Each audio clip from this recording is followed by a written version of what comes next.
Bonjour et bienvenue. Aujourd'hui, on va traiter la section I, c'est-à-dire savoir déclarer les balises meta et l'appel aux fichiers CSS et JavaScript. Donc, commençons par la première balise meta. C'est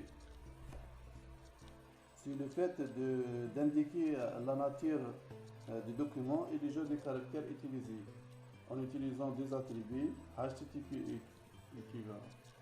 Content type et le charset va prendre la valeur ETF8. Donc, par la suite,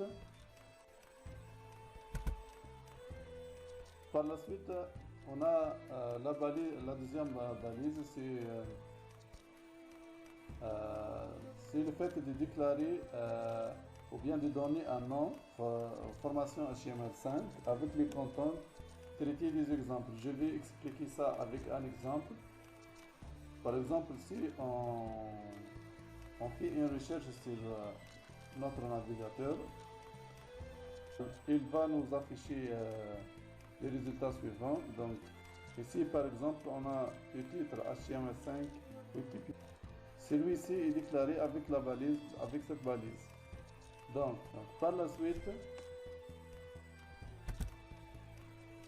on a la balise description. La description, c'est ce qui concerne cette partie. Donc, le syntaxe est le suivant, name description.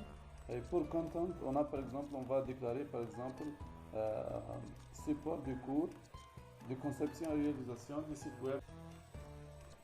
On a aussi la balise auteur ou bien auteur, c'est celui qui a créé ce document. Donc, dans notre cas, c'est Mohamed Hosni. On a aussi la balise keyword. Tout simplement, avec cette balise, vous pouvez mettre tous les mots-clés ou bien des expressions clés. Ces mots nous serviront par la suite pour rechercher sur Google. On a encore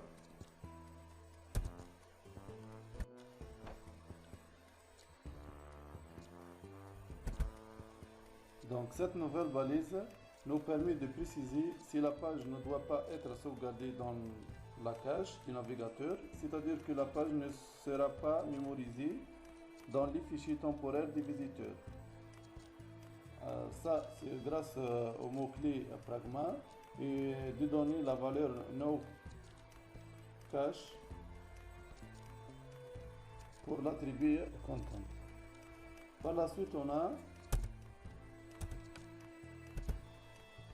cette balise nous permet de préciser la date d'expiration pour cette page. Par la suite, on a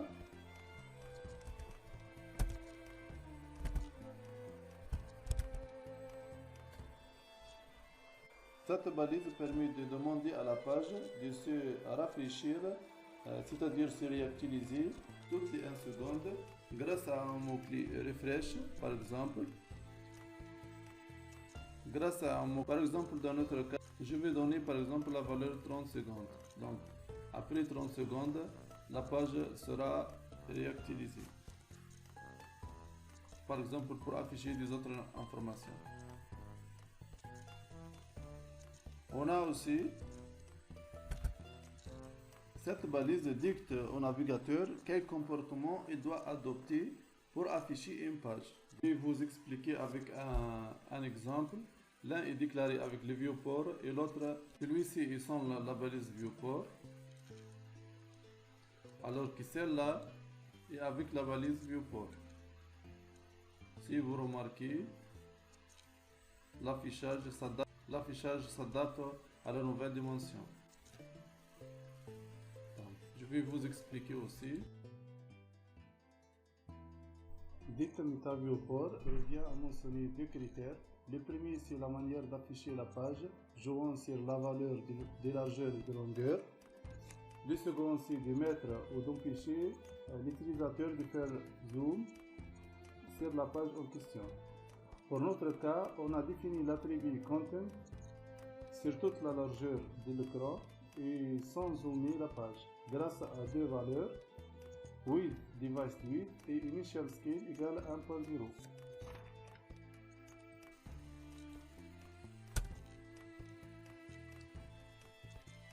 Par la suite, je vais revenir sur le méta refresh pour vous expliquer un autre cas.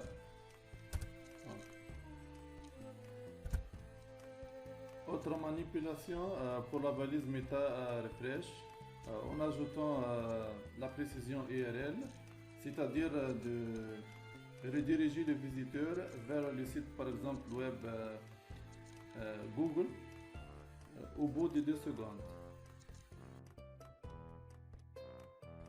Concernant la déclaration CSS JavaScript, la façon de déclaration est la même, soit de déclarer le code CSS au JavaScript en externe et de l'appeler en donnant le href ou le lien du fichier en question, soit de saisir le code en interne à son emplacement convenable.